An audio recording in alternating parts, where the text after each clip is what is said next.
I spoke with Juanita Broderick, Paula Jones, and Kathleen Willey. Take a look. Thank you all for being here. Oh, thanks. My pleasure. Glad to be here. You were invited to the second debate, correct? Yes. Yeah, and you all came willingly. You wanted to go. Why? I wanted to support Donald Trump, first and foremost. But I think that the thing that we wanted to get over, the thing that's most important to me and to us, is to tell the women, especially the younger women in this country, and the older women, and everybody, that everybody in the mainstream press is calling all of Bill Clinton's crimes infidelities. Rape, sexual assault, and sexual harassment are not infidelities. They are crimes and they are misdemeanors. His wife is covering for him. No champion of women attacks the victims of sexual assaults and rapes. Paula? The same thing. I just want to remind, the young people that doesn't know our stories and maybe have seen us for the first time. And I wanted them to see that we were there and why we were there, and that hopefully that would have made a statement. Juanita? Yeah, I think it's really important for the millennials to know. Those that weren't born when I came forward after Bill Clinton raped me, and those that were too young to understand what we went through, especially the time that it was back in the 70s. It was very hard for someone to come forward. And so, yes, I did go to the Trump debate. I thought that we might possibly be able to bring this out and influence people and be able to tell them that Hillary is not for all women.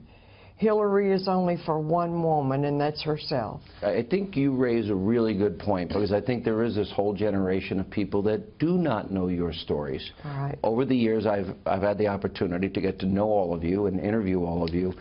And really, I think the more important thing today is, considering this is even in the news today, with Donald Trump, has the mainstream media been receptive to asking you three about your stories? Oh, definitely not. Nobody? No. Nobody's asked. No. Nobody has asked. The No, New York no. Times never called you? No. Not until we went into the Trump spin room. Okay, well, And they were that there. was, yeah. But in other words, because this is a really important point, because they're all reporting today, Donald Trump did this, or kissed this person or that person. You're saying that none of these media outlets contacted you in this election campaign? Nothing like CNN to tell your story. or NBC or ABC CBS. or CBS.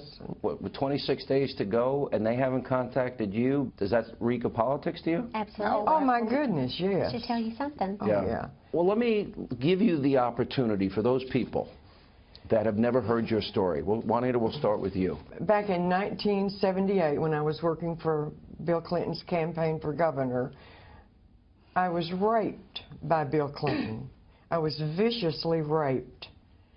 And then 3 weeks later, when I happened to be at a fundraiser for him, but I didn't attend the fundraiser, I was just going there to hand in information to tell them I was no longer going to volunteer for the campaign. Hillary personally threatened me. Let me go back to the assault. You're saying you were a nurse at the time, correct? Yes. And you wanted him to be governor? Yes. At the time. You were working for his campaign? Right. So he invited you for coffee? Yes. It was a long story. After he made a campaign tour around to my nursing home, I was trying to explain to him, Sean, about what the nursing homes were going through. The reimbursement method was horrible. And he seemed generally interested. He wanted to hear what I had to say. So he said, if you're ever in Little Rock again, he said, call me. Let's get together and talk about these things. And as you know, we were supposed to meet in the coffee shop at the hotel while I was staying. When he got to the hotel, he called and asked if we could meet in the room instead. This was the Attorney General. I didn't fear anything would happen. And you went up to the room? No, I was already in the room. Yeah. I had sent my friend that was with me, one of my employees, Norma Kelsey, on down to the meeting, and I said, when I get through at the meeting, get through at the coffee shop with Bill Clinton, I'll be right on to the meeting. And of course, I never showed up.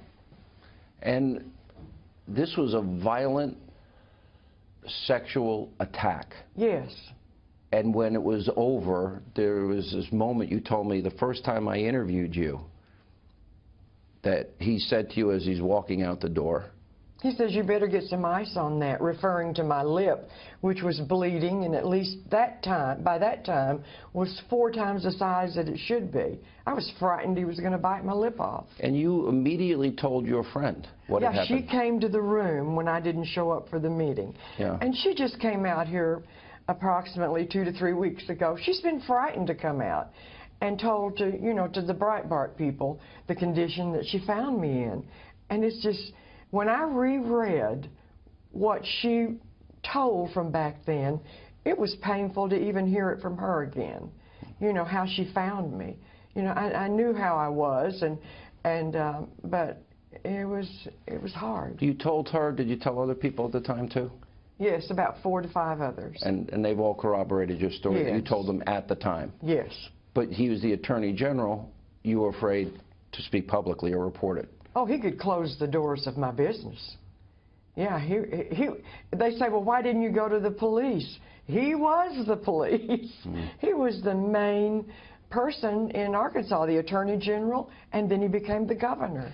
What about this run-in you had with Hillary? How long after the event? It was 3 about weeks? 3 weeks. And what happened? And Okay. they were married at the time. Yes, I went up early to the fundraiser. Everybody misquotes and says, well, why did she go to a fundraiser? I did not go to a fundraiser. I had about 3 or 4 checks, list of people that were going to donate to the campaign, and when I was clearing out everything for the campaign, I found these. And I knew that the lady from Little Rock was going to be there that night. I could give these to her and be done with it and explain to her, I don't want to be in the campaign any longer, something like, my business is taking too much of my time, something to that effect.